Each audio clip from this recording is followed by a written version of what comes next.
Non. Vous voulez que ce soit la question du Niger qui vienne après ou la question de votre confrère Niger? Vous savez, c'est une question qui, aussi bien contre le Niger, le Burkina que le Mali, c'est une question qui, moi, personnellement, me peine de plus en plus. Nous sommes dans une communauté, un peu petite sous-région, c'est l'UMOA. Au-delà, c'est la CEDEAO, puis l'Union africaine. Et puis, nous sommes tous dans les Nations Unies. Et la mission dévolue à ces regroupements de pays, à ces communautés, c'est de veiller à ce qu'il y ait la paix, la liberté, le développement, la démocratie pour les habitants de cette planète, pour le monde. Et les institutions internationales, régionales, se sont données comme mission de veiller au développement matériel, moral, psychologique, physique des gens, mais de veiller également à leur bien-être relatif à la démocratie et aux libertés. Pareil pour les Nations Unies, pareil à l'Union africaine, à CEDEAO, à l'UMOA. Donc c'est cette mission que nos diverses institutions ont. Développement, mais dans tous les sens, y compris liberté et démocratie. Et par période, les communautés conviennent de ce qui est acceptable en termes de démocratie, en termes de modèle politique ou en termes de liberté, des droits de l'homme. Il a été dit dans toutes les institutions, notamment dans CEDEAO et l'UMOA, que le mode de changement de régime politique, d'acteurs politiques, c'est pas le peuple, c'est le peuple qui choisit. Et toutes les fois qu'il y a forcing, soit par les armes, soit par des moyens non armés, mais aussi détestables que les moyens armés, ce que nous appelons les forcing constitutionnels ou institutionnels, que les communautés donc disent non, c'est pas conforme à ce que nous avons tous convenu de faire ensemble, de protéger, de défendre. Et on appelle les gens à l'ordre, il y a besoin, on met des sanctions pour les contraindre à ne pas persister. C'est ce qui s'est passé au Mali, au Burkina, au Guinée, au Niger. Il y a eu des coups d'État. Dans chacun de ces pays, le coup d'État est interdit. À peu de raison, au niveau de la communauté internationale. Dans chacun de ces 4 pays, le coup d'État est interdit.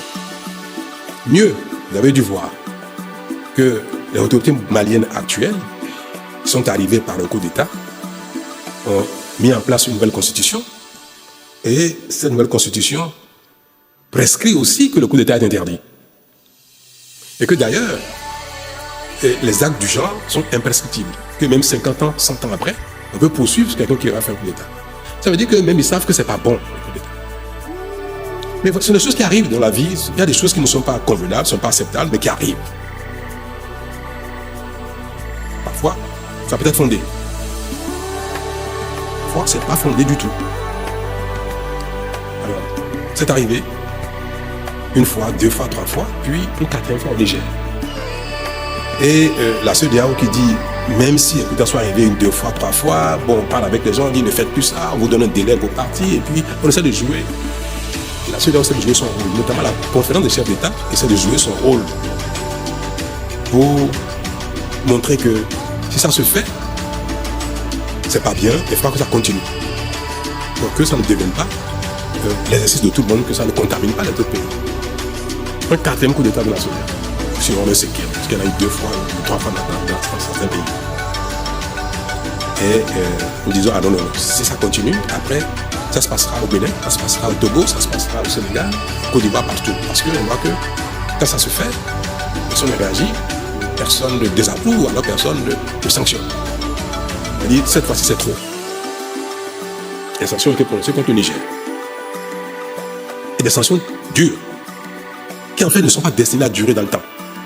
C'est des mesures, quand on les prend, on estime que bon, au bout de quelques jours, quelques semaines, ça va se faire, ils vont revenir à l'ordre.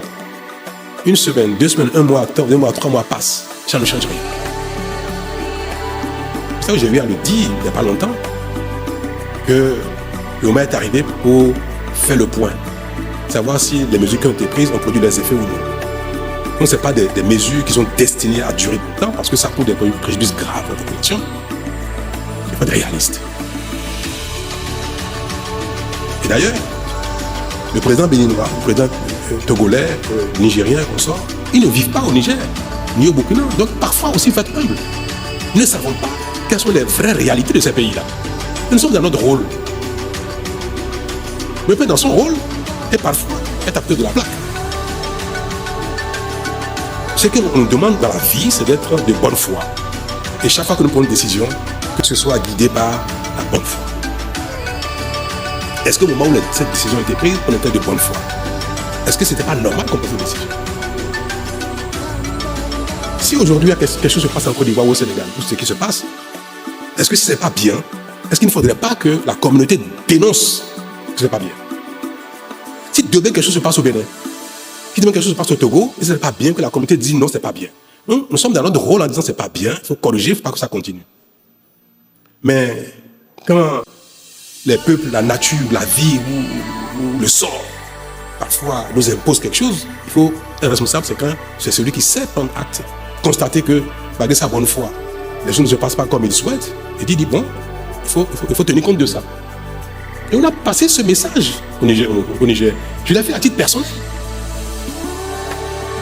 Il dit le moment est arrivé où nous devons dire bon, maintenant, trêve des discussions, des relances, des recommandations, des sanctions et consorts. Dites-nous exactement ce que vous voulez, on va vous accompagner. J'ai dit, moi, personnellement, je suis prêt, au sein de la conférence chef d'État, à défendre la position qui est la mienne aujourd'hui en disant le moment est arrivé pour qu'on fasse trêve de tout ça et qu'on parle de ce qu'on prenne acte de ce qui se passe.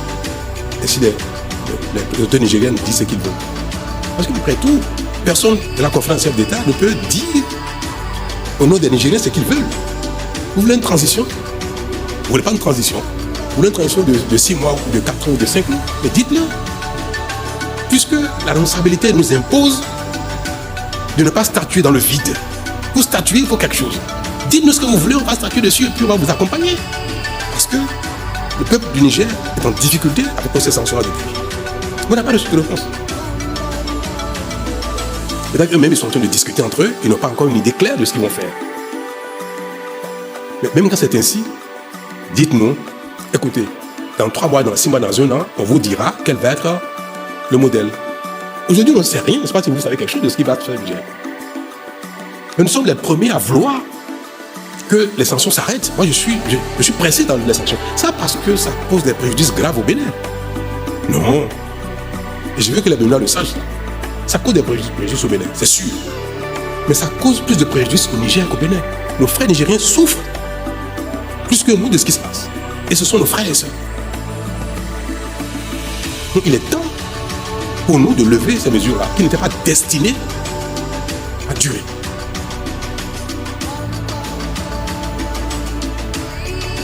Brutalement, on apprend que les 3 pays, Burkina, Niger et Mali, est sorti de la zone de la CEDEAO. Moi, ça m'a beaucoup peiné. Et même après cette décision, j'ai personnellement téléphoné à l'un d'entre eux.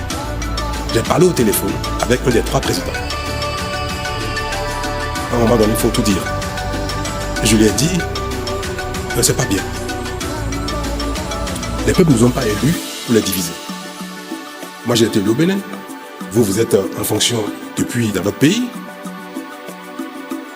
Et notre rôle, c'est de conduire le destin pendant un temps de la communauté globale, de la CEDEAO, de l'UMOA, pendant un temps.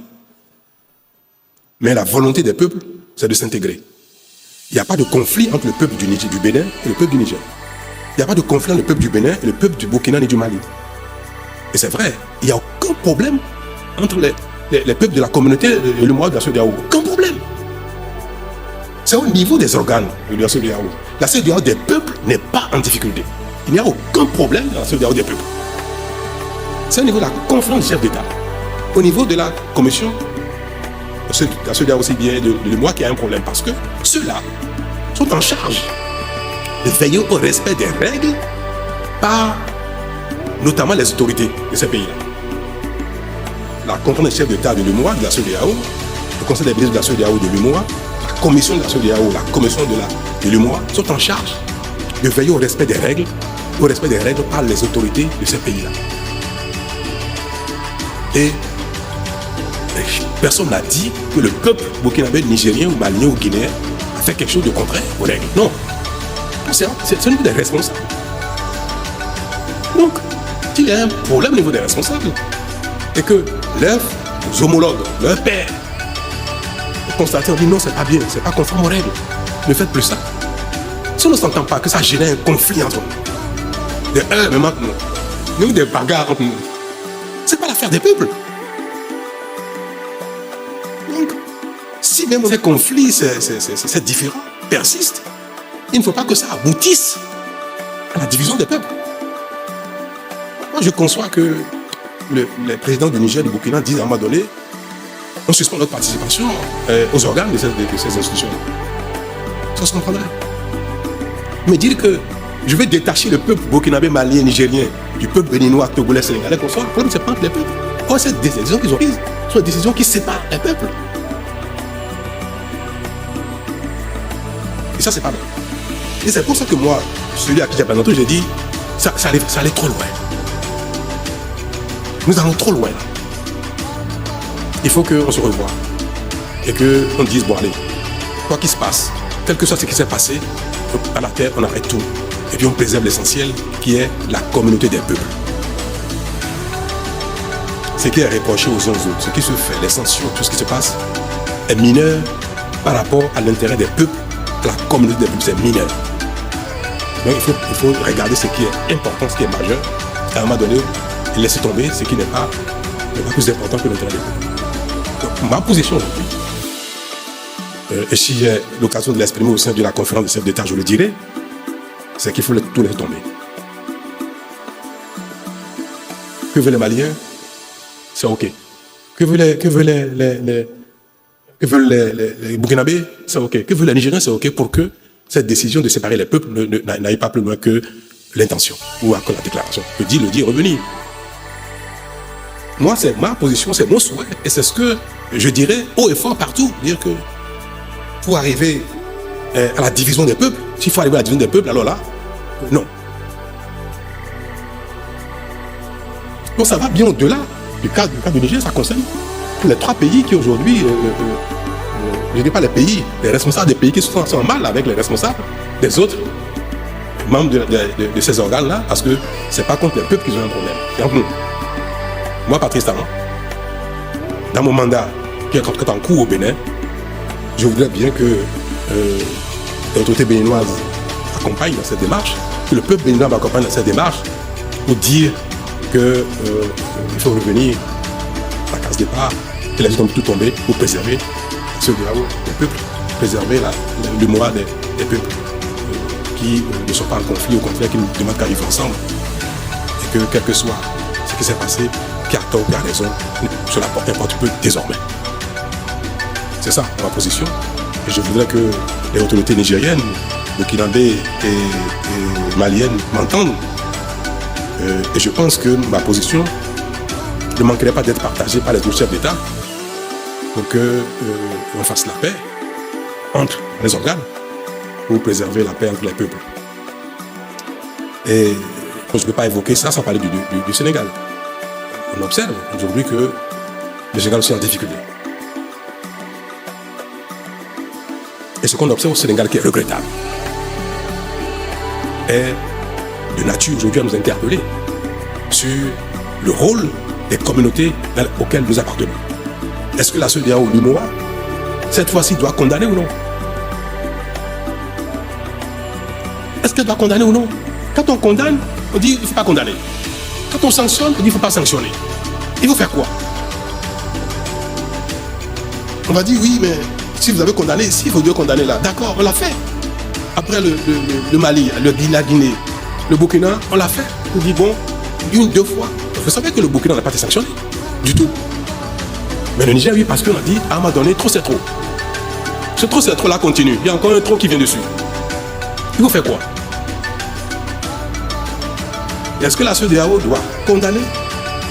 Dire non, c'est pas admissible. Non, revenez en arrière. Non, si c'est pas fait, voilà les sanctions. On va dire, mais tu n'as pas vu ce qui passe au Niger? On l'a fait au Niger. Voilà là où c'est en train de nous amener. Donc, moi, je suis perdu un peu. Je suis perdu. qu'est-ce qu'il faut faire? Si on regarde ce qui s'est passé dans les 4 pays et ce que nous avons pris comme décision, ce que ça a donné, qu'est-ce que nous devons faire aujourd'hui si demain quelque chose se passe encore dans un autre pays comme le Bénin? Ça se passe en Côte d'Ivoire, au Togo, en Guinée-Bissau, on fait quoi? Et c'est là aussi que j'interpelle les médias, j'interpelle le peuple pour dire, mais parfois, dites-nous ce qu'il faut faire. Moi, j'ai entendu mes populations majoritairement dire qu'il ne faut pas sanctionner le Niger. Parce que c'est les frères et sœurs qui vont souffrir. Et j'ai dit, oui, d'accord. Mais moi, dans mon rôle, je ne peux pas faire ce que vous me demandez. Parce que la plupart des Béninois n'étaient pas d'accord pour les sanctions. Contre la plupart. J'ai fait quoi? Je dis dans mon rôle, je dis non, vous n'êtes pas d'accord, certes. Mais pour l'intérêt de nos peuples, l'intérêt des peuples nigériens, il faut faire quelque chose. Il ne faut pas laisser comme ça, il faut sanctionner. On a vu ce que ça donne. On est en train de voir que est-ce qu'on n'a pas eu tort d'être allé jusque-là. Ça se passe ailleurs, on fait quoi? Est-ce que désormais nous devons considérer que les problèmes politiques, les problèmes de démocratie, de liberté, de droits de l'homme et consorts, dans les pays de la communauté, ce n'est pas l'affaire de la communauté? Peut-être que nous devons finir par arriver là. Si demain il y a un coup d'État ici ou là, il y a mise en cause des droits humains, remise en cause des droits fondamentaux autant que politiques et consorts, il y a un coup d'État ici et là, peut-être qu'à l'avenir on devrait dire ça relève de la souveraineté exclusive des pays et que la CEDEAO ou le MOA ne doivent pas se prononcer là-dessus. Peut-être. Donc moi j'aimerais bien que si je pouvais faire un référendum, je le ferais pour demander aux uns aux autres, aux intellectuels, à la masse, aux acteurs politiques, est-ce que le Bénin doit plaider au niveau de ces institutions, au niveau de ces communautés, pour qu'on enlève de nos missions, on enlève des prérogatives des institutions, ce fait d'être le garant de la démocratie, le garant des libertés, le garant des droits fondamentaux. C'est le fait d'être garant qui amène les positions que nous adoptons, qui cause ces problèmes-là, qui sont décriés à un moment donné. Est-ce que, je vous pose la question, vous qui êtes dans la masse, qui relayez les opinions des uns des autres, est-ce qu'il ne faudrait pas qu'à l'avenir, dans la prochaine réunion de la CEDEAO de l'UEMOA, je dise que le Bénin dise, il faut enlever de nos missions le fait d'être garant de la démocratie. Le fait que la CEDEAO doit être garante des libertés et des droits fondamentaux. Moi, c'est à cela que je voudrais que nos peuples m'éclairent, que la classe politique m'éclaire, pour savoir quelle position je dois défendre prochainement dans les réunions. Mais si on dit non, il faut qu'on continue d'être garant, c'est veiller à ce que ça ne se passe pas. Que si ça se passe, il faut sanctionner. Il faut contraindre à revenir à l'être. Ça veut être garant. Alors si quelqu'un veut me conseiller, ben, ça je veux bien. Merci. Est-ce qu'aujourd'hui, il y a beaucoup de tumultes dans la sous-région et est-ce qu'il ne faut pas refonder les instances sous-régionales et pour aller, parce que même l'intégration n'a pas abouti, ne serait-ce que par voie terrestre aujourd'hui, un Béninois qui va au Togo, au Ghana, est obligé d'accomplir des formalités qui, en principe, il ne devrait pas accomplir. Est-ce qu'il n'y a pas, vous êtes encore en mission, est-ce qu'il faut, vous êtes réformateur, est-ce que vous ne pouvez pas prendre l'initiative d'aller à la refonte, à refonder, impulser une refonte au sein de la communauté? Et puisque j'ai le micro, je voudrais... Vous allez continuer. Parce que la question est très importante. Je pensais à quelque chose quand vous parliez, je voulais bien que vous veilliez que je vous donne ma position là-dessus. Nous avons un idéal, l'intégration des peuples, sur tous les plans, économique, social, monétaire, tout ça. L'intégration la plus aboutie, après on saute les frontières, tout ça, et puis une libre circulation des personnes et des biens. C'est notre idéal qui a été fixé. Mais au départ, l'ayant fixé, on savait très bien que ça ne se fait pas du jour au lendemain. On le savait très bien. Quand la CEDEAO a été créée, personne n'avait l'illusion que dès la signature, dès la ratification par les pays, que le lendemain, l'intégration allait atteindre sa forme maximum. On le savait très bien. Le temps est passé. 20 ans, 30 ans, 40 ans derrière nous. Mais là où nous sommes arrivés, ce n'est pas satisfaisant. On n'est pas allé très loin par rapport à ce qu'on aurait pu faire en temps d'années, en temps de décennies. C'est ça le constat. C'est que le temps qui est passé est long. Nous n'avons pas fait grand-chose. On a fait de petites choses quand même. L'UEMOA est la communauté financière et économique la plus enviée de toute l'Afrique. La CEDEAO, pas moins. Vous savez que même les pays comme le Maroc ont demandé à intégrer la CEDEAO. Certains sont sortis, sont revenus. Parce que nous faisons de tout petits pas, et pas de grands pas. On ne peut pas dire que c'est un échec. On va dire qu'on n'a pas fait assez. L'Union européenne a mis du temps pour arriver là où ils sont aujourd'hui. Donc, tout ce qui, même entre deux personnes qui s'aiment, très amoureux, si vous découvrez un coup de fou, vous mariez le lendemain, ça peut mal se passer. Il y a un temps pour aller dans l'union, pour que l'union soit totale. Je voudrais donc vous dire ça, que on ne peut pas dire que c'est un échec. Que la volonté d'être en communauté économique est un échec parce qu'on n'a pas fait de grands pas. Mais est-ce que pour autant, parce que nous n'avons pas avancé autant qu'on aurait pu, est-ce que pour autant, il faut se retirer? Il faut casser ça. Est-ce que l'idéal ne vaut toujours pas? Pour moi, l'idéal vaut toujours. C'est parce que les responsables que nous sommes aujourd'hui, nous n'avons pas réussi, n'ont pas réformé, que peut-être ceux qui vont nous remplacer ne le feraient pas. Il ne faut pas que les responsables d'aujourd'hui, à cause de leur insuffisance de résultats, cassent ce que leurs aînés ont construit, sachant que chaque génération doit faire son effort pour que l'intégration aboutisse totalement. Il n'est pas question de casser ces il n'est même pas question de remettre en cause l'idéal qui est noble et qui se justifie. L'idéal se justifie. Parce que nous n'avons pas réussi à aller le plus loin possible. Et c'est ce que je disais même à celui que j'ai appelé au sein de chef d'État dont je vais parler. Je lui ai dit, nous sommes de passage. Mais les peuples sont éternels. Ce n'est pas parce que les chefs d'État des pays de la CEDEAO d'aujourd'hui ne s'entendent pas sur l'attitude à avoir par rapport à un problème qu'il faut casser l'idéal. Parce que demain, Talon ne sera plus président du Bénin. Tinubu ne sera plus président du Nigeria. Ouattara ne sera plus président de la Côte d'Ivoire. Faure ne sera plus président du Togo. Nous sommes de passage. Les dirigeants sont de passage. Dans quelques années, tout ce monde est parti. D'autres seront là. Il faut préserver l'unité des peuples le temps que des dirigeants plus éclairés, plus efficaces, viennent continuer l'œuvre qui a été accomplie à peine. Ce que moi je n'ai pas réussi, je n'ai pas cassé le Bénin parce que je n'ai pas réussi. Je vais partir, celui qui viendra après va mieux faire que moi pour aller plus loin que par rapport aux attentes des populations. C'est l'humilité qui est demandée aux dirigeants que nous sommes. Que nos insuccès, nos souffrances, nos frustrations du jour ne remettent pas en cause l'essentiel qui est les intérêts du peuple.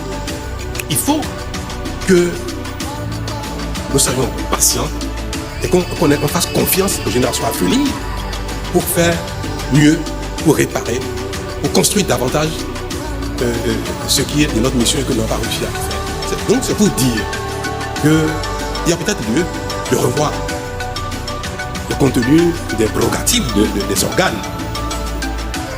Je fais la nuance. Les prérogatives des organes de ces institutions. La conférence des chefs d'État, est-ce qu'elle devrait, à l'avenir, tout en maintenant l'idéal de la CEDEAO, est-ce que la conférence des chefs d'État doit aller jusqu'à sanctionner un régime qui serait arrivé par des moyens non convenus? Est-ce qu'il faut aller jusqu'à sanctionner? Est-ce que la conférence, le conseil des ministres de la CEDEAO de l'UEMOA doit aller jusqu'à faire telle chose? Donc, nous pouvons voir quels sont les amendements qu'il faut apporter, peut-être pour ces temps-ci, quitte à ce que les générations à venir, peut-être les réintroduisent. Mais il y a lieu à une réflexion, sans aller jusqu'à faire un constat d'échec et dire, on laisse tomber, chacun fait son chemin tranquillement, le Bénin fait son chemin. Non, c'est pas bon.